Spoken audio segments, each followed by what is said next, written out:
আসসালামু আলাইকুম সুপ্রিয় দর্শক। 2018 সালে যুক্তরাষ্ট্রের প্রথম মেয়াদে প্রেসিডেন্ট থাকার সময় ডোনাল্ড ট্রাম্প বলেছিলেন পাকিস্তানের কাছ থেকে মিথ্যা এবং প্রতারণা ছাড়া তার দেশ কিছু পায়নি। সেই একই ডোনাল্ড ট্রাম্প 2025 সালে এসে তার প্রেসিডেন্সির দ্বিতীয় মেয়াদে পাকিস্তানের প্রধানমন্ত্রী এবং সে দেশের সেনা প্রধানের সঙ্গে একটা রুদ্ধদ্বার বৈঠক করলেন। এমন বৈঠক যেখানে সাংবাদিকদেরও প্রবেশ অধিকার নাই। কি আলোচনা হলো এই বৈঠকে? এই বৈঠকের লক্ষ্যকে পাকিস্তানের চিরবৈরী দেশ ভারত কি নিয়ে তারা আলাপ আলোচনা করলেন? আবার ধরুন, এই যে পাকিস্তানের কোনো একজন সেনাপ্রধান এই প্রথমবারের মতো হোয়াইট হাউসে আতিথ্য পেল। আবার 2019 সালের পরে এই প্রথম পাকিস্তানের কোনো প্রধানমন্ত্রী হোয়াইট হাউসের আতিথ্য গ্রহণ করলেন। কি হচ্ছে আসলে? চলুন আলোচনা করি।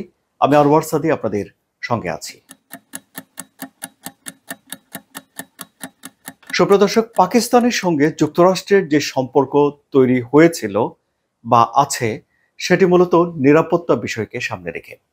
যেমন ধরুন, আফগানিস্তানে যখন সোভিয়েত দখলদারিত্ব ছিল, সোভিয়েতের সেনা ছিল, সেই সময়ে এই পাকিস্তান যুক্তরাষ্ট্রের জন্য একটা গুরুত্বপূর্ণ স্ট্র্যাটেজিক নিরাপত্তা সহযোগী ছিল।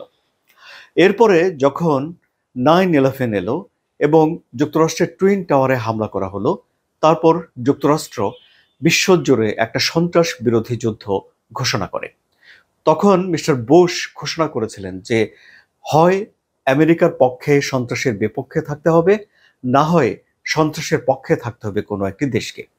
তিনি এক ঝটকায় পুরো বিশ্বে একটা মেরুকরণ তৈরি করে ফেলেছিলেন যুক্তরাষ্ট্রের পক্ষে। এবং তখনও এই পাকিস্তান নিরাপত্তা সহযোগী হিসেবে যুক্তরাষ্ট্রের খুব কাছাকাছি ছিল এবং যুক্তরাষ্ট্রের বেশ আস্থা অর্জন করেছিল। তাহলে এমন কি ঘটনা ঘটে যার কারণে যুক্তরাষ্ট্রের সঙ্গে পাকিস্তানের সম্পর্কে একটা ফাটল দেখা দিয়েছিল? সেই অনাস্থার পেছনের কারণটিও নিরাপত্তা বিষয়ক। কেন? এই যে টুইন টাওয়ার হামলার জন্যে আল কায়দা নেতা ওসামা বিন লাদেনকে দায়ী করেছে যুক্তরাষ্ট্র এবং তাকে কোথাও খুঁজে পাওয়া যাচ্ছিল না। অবশেষে তাকে পাকিস্তানের অ্যাবাটাবাদে খুঁজে পাওয়া গিয়েছিল। এবং এই যে পাকিস্তানে আল কায়দার নেতা ওসামা বিন লাদেন আছেন, সেখানে তাকে খুঁজে পাওয়া গেল। এই ঘটনায় দুই দেশের ভেতরে এক ধরনের অবিশ্বাস, অনাস্থা তৈরি করেছিল। কিন্তু তারপরেও পাকিস্তানের সঙ্গে যুক্তরাষ্ট্রের সম্পর্ক ছিল, কিন্তু সেই আন্তরিকতা ছিল না যা এখন আবার তৈরি হচ্ছে। তাহলে পাকিস্তান এমন কি করছে যার কারণে যুক্তরাষ্ট্রের কাছাকাছি তারা যেতে পারছেন? বিশেষ করে যখন জাতিসংঘের সাধারণ পরিষদের অধিবেশন করার জন্য বিশ্বের সব দেশেরই প্রায় জাতিসংঘের সদস্য যারা হয়েছেন তারা যুক্তরাষ্ট্রে যাচ্ছেন। এর মধ্যে সেখানে শাহবাজ শরীফ পাকিস্তানের প্রধানমন্ত্রী এবং তাদের সেনাবাহিনী প্রধান ফিল্ড মার্শাল আসিম মনির ডোনাল্ড ট্রাম্পের সঙ্গে দেখা করে এলেন। তাহলে তাদের ভেতরে কি ভারত সম্পর্কে কোনো কথা হলো? তাদের টার্গেট কি তাহলে ভারত? ভারতের সঙ্গে যুক্তরাষ্ট্রের সম্পর্কে কিছুটা টানাপোড়েন চলছে। এই যেমন ধরুন, ভারত পাকিস্তানের ভেতরে কিছুদিন আগেও যে একটা উত্তেজনা তৈরি হয়েছিল, সংঘাত শুরু হয়েছিল, ডোনাল্ড ট্রাম্প ঘোষণা দিয়েছেন বা বলেছেন যে তিনি এই সংঘাতটি থামিয়েছেন। কিন্তু ভারত ঠিক সেভাবে এটাকে অ্যাড্রেস করে না যে ডোনাল্ড ট্রাম্পই এই সংঘাত থামিয়েছিলেন। এর কৃতিত্ব পুরোপুরি ভারত ডোনাল্ড ট্রাম্পকে দিতে চায় না। ভারতের এটি পলিসি হলো যে ভারত সবকিছু দ্বিপাক্ষিকভাবে শেষ করতে চায় এবং দ্বিপাক্ষিকভাবে আলাপ আলোচনা করতে চায়। সুতরাং ডোনাল্ড ট্রাম্পের এই যে দাবি, এই দাবিটি ভারতের প্রতিষ্ঠিত এই যে নর্মস, দ্বিপাক্ষিক সমাধান, এর বাইরে হয়। ফলে এটি যদি মেনে নেওয়া হয় তাহলে সে দেশের প্রধানমন্ত্রী নরেন্দ্র মোদী আভ্যন্তরীণ রাজনীতিতে কিছুটা কোণঠাসা হয়ে পড়েন। সুতরাং তার পক্ষে এটা মানা সম্ভব নয়। উল্টো দিকে পাকিস্তান যা করেছে সেটা হলো যে এই বিষয়টিকে তো মেনেছেই, পাকিস্তান বরং এই উদ্যোগ নেওয়ার জন্য ডোনাল্ড ট্রাম্পকে নোবেল পুরস্কার পাওয়ার জন্য একটা মনোনয়ন দিয়েছে।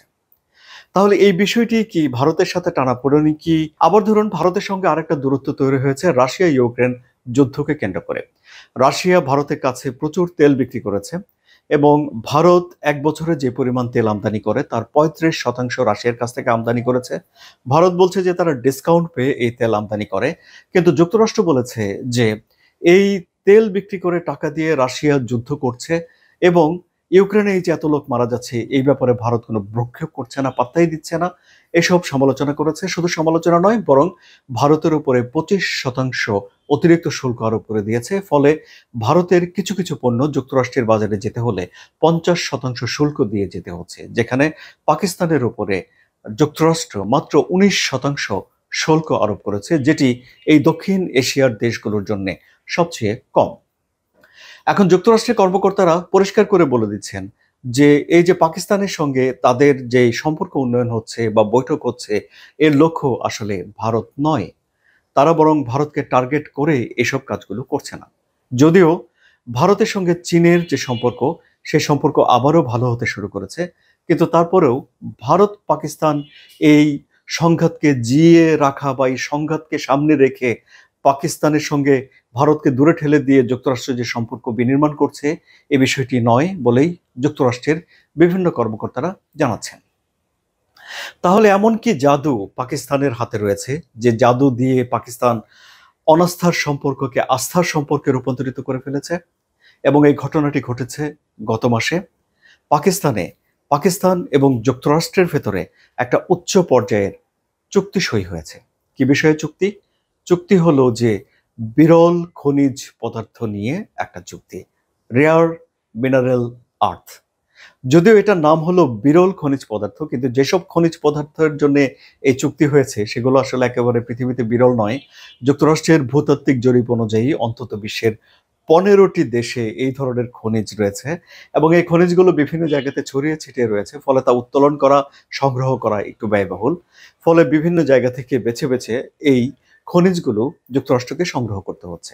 আবার এমন কি ঘটনা ঘটলো যে যুক্তরাষ্ট্রকে এই খনিজ সংগ্রহ করতে হবে কারণ হলো যে আগামী দিনের যে অর্থনীতি, প্রযুক্তি নির্ভর অর্থনীতি, সফিস্টিকেটেড মেশিন নির্ভর যে অর্থনীতির বিষয় আগামী দিনে আসবে, তার নির্মাণ করার জন্য এসব খনিজগুলো গুরুত্বপূর্ণ। এসব খনিজগুলো দিয়ে মোবাইলের ব্যাটারি থেকে শুরু করে উড়োজাহাজ, যুদ্ধ বিমান এবং সেমিকন্ডাক্টর, নানা রকম অত্যাধুনিক যন্ত্রপাতি তৈরি করার যন্ত্রাংশ তৈরি করতে এইসব খনিজগুলো তৈরি হয়।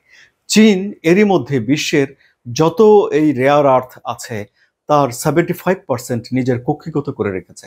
এমনকি যে পরিমাণ খনিজ গ্রিনল্যান্ড থেকে উত্তোলন করা হয়, সেখানেও 11% কন্ট্রিবিউশন চীন করে বসে রয়েছে। যে জন্য যুক্তরাষ্ট্র এখন এই খনিজের জন্য গ্রিনল্যান্ড কিনে ফেলতে চায়, এবং এই খনিজের জন্য ইউক্রেনের সঙ্গে যুক্তরাষ্ট্র চুক্তি করেছে।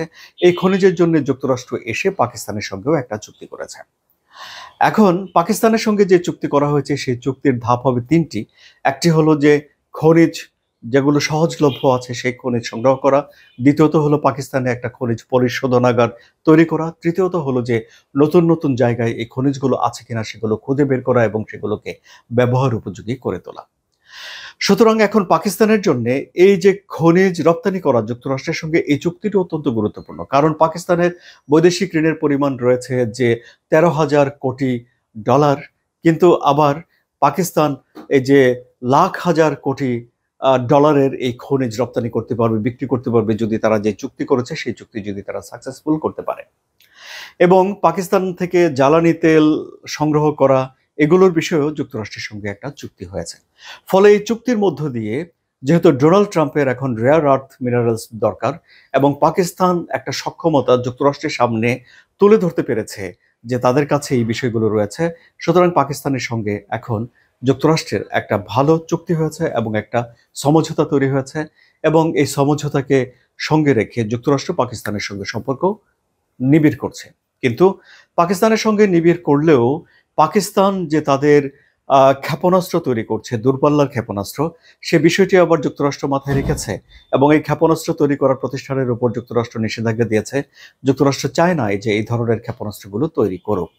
কিন্তু আবার এই যে কোন সময়ে এসে এই বৈঠকটি অনুষ্ঠিত হলো সেটিও অত্যন্ত গুরুত্বপূর্ণ। যে সময়ে মধ্যপ্রাচ্যে এক ধরনের মেরুকরণ আমরা দেখতে পাচ্ছি যে আরব দেশগুলো কাছাকাছি আসার চেষ্টা করছে। সৌদি আরবের সঙ্গে পাকিস্তান একটা দ্বিপাক্ষিক প্রতিরক্ষা চুক্তি করেছে, যে প্রতিরক্ষা চুক্তির আওতায় বলা হয়েছে যে কোনো একটা দেশকে যদি কেউ আক্রমণ করে তাহলে অপর দেশও ধরে নেবে যে তাকে আক্রমণ করা হয়েছে। এটি একটি ন্যাটোর মতো একটা চুক্তি তারা তৈরি করেছে। সুতরাং আমরা দেখতে পাচ্ছি যে আন্তর্জাতিক পরিমণ্ডলে সৌদি আরবের সঙ্গে পাকিস্তানের যে ভালো সম্পর্ক রয়েছে, এই ভালো সম্পর্ককে তারা বিশ্বব্যাপী একটা ভালো কার্ড হিসেবে প্লে করেছে, যুক্তরাষ্ট্রের সঙ্গে পাকিস্তান তার সম্পর্ক ডেভেলপ করছে। এখন তাহলে পাকিস্তানের অর্থনীতি কি এই কূটনীতি এবং এই সামরিক কূটনীতির উপরে ভিত্তি করে বদলে যেতে পারে বলে আপনি মনে করেন? সুপ্রিয় দর্শক, আপনাদের মতামত কমেন্টে জানান। আলোচনা যদি ভালো লাগে তাহলে সাবস্ক্রাইব করে চ্যানেলের সঙ্গে থাকুন। ধন্যবাদ সবাইকে।